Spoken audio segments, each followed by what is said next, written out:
The Greenland Inuit ate raw food not because they had a philosophy about it, but because that was often the only practical option. When you're hunting on Arctic ice and temperatures are well below freezing, cooking is a fuel-expensive luxury. What emerged from this necessity, however, was a dietary pattern that preserved heat-sensitive nutrients at levels that cooked diets simply cannot match. Muktuk, raw whale skin, and blubber turned out to be a significant source of vitamin C. Seal brain consumed fresh provided nutrients that would be largely destroyed by heat. These weren't exotic superfoods by design.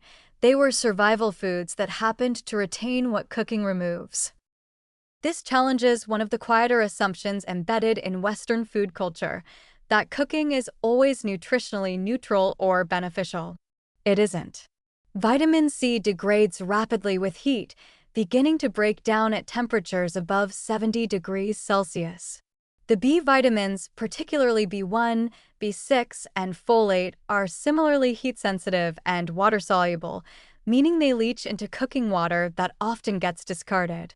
Certain enzymes that assist digestion are denatured by heat.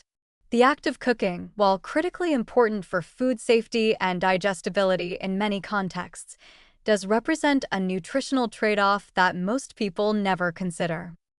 The raw food tradition of the Inuit points toward a more nuanced approach to food preparation than the modern kitchen typically practices.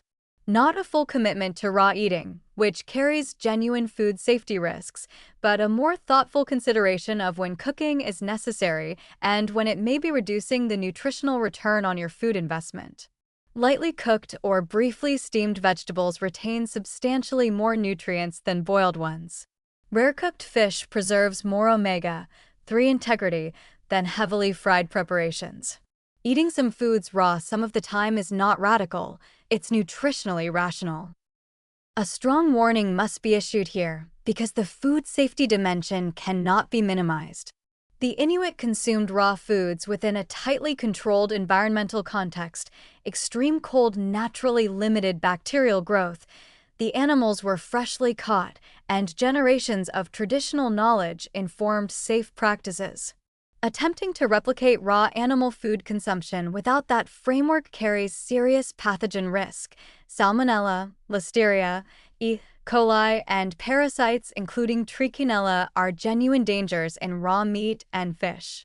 For anyone exploring raw or minimally cooked animal proteins, sourcing is everything. Sashimi-grade fish from reputable suppliers, fresh high-quality organ meats from certified farms, and strict cold chain management are non-negotiable. The more accessible lesson from this tradition is probably about minimizing unnecessary heat exposure, not eliminating cooking, but being more deliberate about it. Blanch instead of boil. Steam rather than roast at extreme temperatures. Eat raw foods where safety permits, quality sushi, beef tartare from trusted butchers, fresh oysters, raw dairy from legal and tested sources. The Inuit didn't have a raw food ideology. They had nutritional wisdom embedded in necessity.